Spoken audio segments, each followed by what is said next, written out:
Hi. Sorry about the way I look. I have been at the pool all day with my kids, and we are all kind of crispy. So that's gonna be fun tomorrow. But in all seriousness, with today being the 1 year, I figured I'd go ahead and do something that me and Dad had talked about shortly before he passed.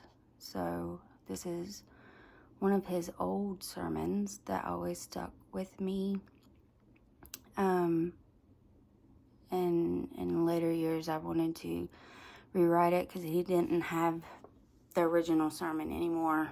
I don't know if it got lost in a flood or what, but me and him over FaceTime sat down and wrote this, and he was really proud that I had decided to rewrite it and share it with people. So I'm going to share it with y'all today. I say a lot. So it's not biblical, this first part that I'm getting ready to say, but in apocryphal writings like Catholicism, I guess, they call the two men that were on either side of Jesus on the cross Dismas and Justus, but we cannot find that in the Bible. But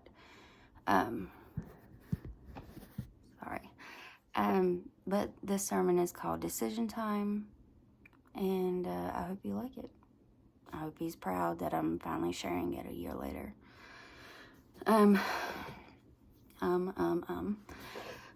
So Joel 3:14 says, multitudes, multitudes in the valley of decision.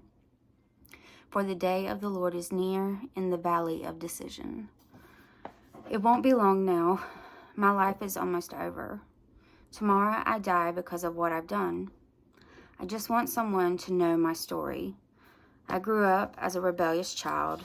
I didn't listen. My dad definitely didn't spare the rod, if you know what I mean. However, it didn't scare me, at least not enough for me to change how I acted. As I got older, I started to hang out with the wrong crowd. I look back now and see that if I had made better decisions then, that I probably wouldn't be where I am at now. My choice in friends led me into a life of crime. I started out with petty stuff, stealing money from my family, snatching food I didn't pay for, but that sadly turned into bigger crimes. Anything I thought I could take and not get caught, I stole. And now I am here in a jail cell awaiting my death. One better decision could have changed everything, but, oh well, I can't change it now. I am trying to sleep, but a mob is yelling outside. A man they call Jesus has been arrested and brought in. The crowd is angry. They are calling him a blasphemer. This cannot be the man who crowds have been following and calling Messiah. What has he done? Doesn't look like the crowds are going to let up anytime soon, though. A couple hours passed by, and later that early morning, they just came in and got a man named Barabbas. The crowds are starting up. The crowds are starting up again, but this time it sounds like everyone in the city of Jerusalem is here. They are chanting his name, Barabbas. We want Barabbas, free Barabbas. Don't they know he's a monster? A murderer? What is happening outside? It's been a little while, but now I hear footsteps coming down the hall. The sun is coming up, and I know the footsteps are coming for me. Why couldn't I have listened? My parents told me that my decisions would lead me here. I should have listened. And now all I can hear is the sound of my own footsteps walking to my own fate. A fate that I chose. At least I can feel the sunshine on my face once more as I walk out. As I do walk out of the jail, I notice a crowd standing around the man I had seen bring Lazarus back from the grave. This is Jesus, and I cannot believe what they have done to him. A purple robe has been laid across his back and shoulders. He must have been whipped because there is now more red than purple.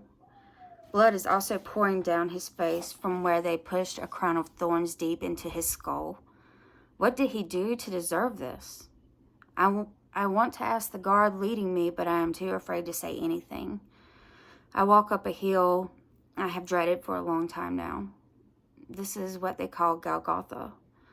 I'm shaking because I am overcome with fear. I see my cross laying on the ground. I wish I had been a good person, but I know it's too late. I can't change what I've done, and now my time has come to pay for my decisions. I'm trying to be brave, but with every swing of this hammer, I scream as the spikes are driven deeper into my hands and feet. I thought the worst was over, but as they lift me up, my body is nothing but agonizing pain. I can't breathe because pushing up for a breath rips the flesh in my hands. This is my judgment. I've been here for a while now, each breath more painful than the one before. There's a man on the other side of the hill yelling and laughing in a rage as if he is in no pain at all. They have led Jesus up here, and he is now hanging between us. He is quiet, but pain radiates from his face. And they have placed a sign that reads, "King of the Jews," above his head. Is this a joke? People are still taunting him from the crowds, on the ground. Soldiers are gambling over the purple robe they tore off his back. I see some people staring at him. They're crying. I hear one of them saying, "My son," over and over. Her face is pale and sadly tear-soaked. This must be his mom. Her heartbreak rips at me. I wonder if my mother even knows I am here. My fellow crucified thief will not stop making remarks towards Jesus. If you are who you say you are, why won't you rescue yourself? Why don't you strike down all of them who put you on that cross? You are a liar. They speak the truth, calling you a blasphemer. And Jesus just looks at him, never saying anything in response. I have to say something. This isn't right. I have seen this man perform miracles. He is the Son of God, and he is up here dying like a criminal, like me. I have to say something. It's the right thing to do. It's decision time. I watched him take his last breath as he said, "Father, into thy hands I commend my spirit." The earth shook, and I knew that he was gone. I would soon join him. I became the first Christian after Jesus shed his blood for forgiveness for my sins. He told me today I would join him in paradise. I finally made the right decision in following Christ, and now I will abide with him in heaven. Have you made your decision yet? It's not too late. There's always time to say, "Lord, please forgive me. Please guide me. Please just let my life be a part of your will," until there's no more decision time and it's too late. I'm so grateful knowing that as my dad took his last breath here on earth, he smiled because I know what he was seeing. I can't even imagine. His favorite time of the year was summer. He would eat fruit. God, watermelon, so much watermelon. And the other day I was just talking to him as I was eating this wonderful cantaloupe that I could smell all over the house. I said, "I wonder what the fruit tastes like in heaven." Probably a lot better than it does here, even though it's great.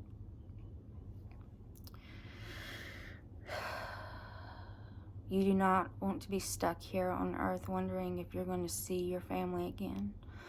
Or if you perish, they don't need to wonder if they will see you again.